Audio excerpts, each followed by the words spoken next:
14 जुलाई को इसरो ने चंद्रयान-3 को लॉन्च कर दिया था। अब क्वेश्चन ये है कि ये मून तक पहुंचेगा कैसे।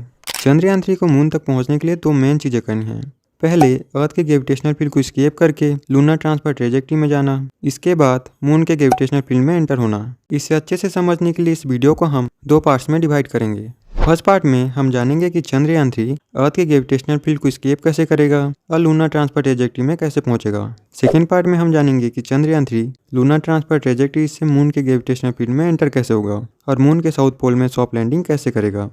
उससे पहले हम जल्दी से एक और चीज़ जान लेते हैं जो आगे वीडियो में यूज़ होगा।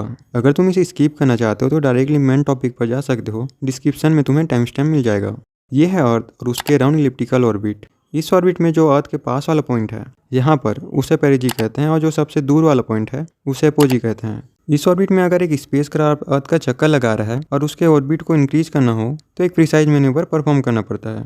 जब ये स्पेसक्राफ्ट पेरिजी पर पहुंचेगा तब इसके इंजन को कुछ टाइम के लिए स्टार्ट करना होगा। इससे इंजन बर्न होगा और इसका स्पीड बढ़ेगा और स्पीड बढ़ने से इसका ऑर्बिट भी इंक्रीज होगा। इसे ऑर्बिट राइजिंग मैन्यूवर या पेरिजी फायरिंग कहते हैं। अब हम अपने मेन टॉपिक पर आते हैं। कहीं तुम्हें ये तो नहीं लग रहा कि चंद्रयान-3 अर्थ से सीधे मून पे जाएगा और लैंडिंग करेगा। अगर ऐसा है तो तुम गलत सोच रहे हो, क्योंकि कुछ दिन पहले ये अर्थ का ही चक्कर लगा रहा था।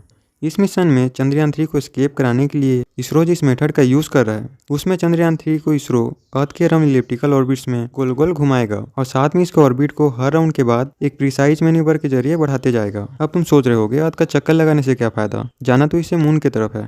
ऐसा करने से चंद्रयान-3 अर्थ के ग्रेविटेशनल फील्ड को यूज करके अपना स्पीड बढ़ाएगा और साथ में अर्थ से इसका डिस्टेंस भी इंक्रीज होता जाएगा और ये तब तक अर्थ का चक्कर लगाता रहेगा जब तक ये एक प्लेन्ड हाइट पर नहीं पहुंच जाता और इसके वेलोसिटी गेन नहीं कर लेता। आखिरी में इसे इसरो लूनर ट्रांसफर ट्रेजेक्टरी में डाल देगा। लेकिन इसे इसरो प्रैक्टिकली करेगा कैसे। तुम अगर यहाँ देखोगे तो ये चंद्रयान-3 के अर्थ के अराउंड ऑर्बिट्स हैं और इन सारी ऑर्बिट्स में चंद्रयान-3 को अर्थ का चक्कर लगाना है। ये वाला पॉइंट ऑर्बिट का पेरिजी है, यहाँ पर चंद्रयान-3 का स्पीड हाईएस्ट होगा। तुम्हें अगर याद हो तो 14 जुलाई को रॉकेट ने चंद्रयान-3 को स्पेस में इस तरह एक पार्किंग ऑर्बिट में प्लेस कर दिया था। इसके बाद इसरो ने चंद्रयान-3 के इंजन को एक्टिवेट किया और फर्स्ट ऑर्बिट राइजिंग मैन्यूवर को एग्जीक्यूट करके इसे फर्स्ट इलिप्टिकल ऑर्बिट में प्लेस कर दिया। जब इसने फर्स्ट राउंड कंप्लीट कर लिया और वापस पेरिजी पर पहुंचा तब इसरो ने इसके इंजन को फिर से एक्टिवेट किया और इसे सेकेंड ऑर्बिट में प्लेस कर दिया। इसी तरह चंद्रयान-3 को 5 अलग अलग ऑर्बिट्स में अर्थ का चक्कर लगाना था। जब इसने फिफ्थ ऑर्बिट में अर्थ का चक्कर कंप्लीट कर लिया और ऑर्बिट के पेरिजी पर पहुंचा तब इसके पास एनफ स्पीड था अर्थ के ग्रेविटेशनल फील्ड को एस्केप करने के लिए। 31 जुलाई को चंद्रयान-3 ने फिफ्थ ऑर्बिट में अर्थ का चक्कर कंप्लीट कर लिया। ये इसका अर्थ के अराउंड लास्ट ऑर्बिट था और जब ये इस ऑर्बिट के पेरिजी पर पहुंचा तब इसरो ने इसके इंजन को कुछ टाइम के लिए फिर से एक्टिवेट किया और इसे उसी रात को 12 बजे के बाद यानी 1 अगस्त को लूनर ट्रांसफर ऑर्बिट में प्लेस कर दिया। अभी चंद्रयान-3 लूनर ट्रांसफर ऑर्बिट में है जहाँ ये मून की तरफ अपना जर्नी स्टार्ट कर चुका है।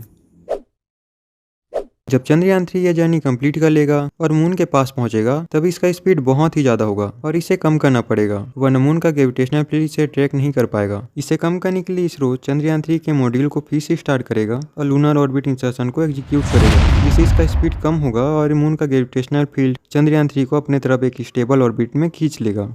अब ये मून के अराउंड इलिप्टिकल ऑर्बिट में चक्कर लगाना स्टार्ट करेगा। अगर तुम यहाँ देखोगे तो ये मून के अराउंड चंद्रयान-3 के ऑर्बिट्स हैं और ये अर्थ की तरह ही मून के कई चक्कर लगाएगा, लेकिन इस बार इसके ऑर्बिट हर राउंड के बाद छोटे होते जाएंगे और ये मून के क्लोज आ जाएगा। लास्ट में चंद्रयान-3 एक सर्कुलर ऑर्बिट में चक्कर लगाएगा जो मून से 100 किलोमीटर की हाइट पर होगा। इस ऑर्बिट में चंद्रयान-3 का प्रोपल्शन मॉड्यूल लैंडर से अलग हो जाएगा। इसके बाद चंद्रयान-3 का लैंडर मून के साउथ पोल में लैंडिंग साइट को स्कैन करेगा और ये मून के सरफेस की तरफ अपना जर्नी स्टार्ट करेगा। अगर सब प्लान के अकॉर्डिंग रहा तो चंद्रयान-3 का लैंडर लैंडिंग साइट को स्कैन करने के बाद इस तरह साउथ पोल में मून के सरफेस पर 23 अगस्त को सॉफ्ट लैंडिंग करेगा।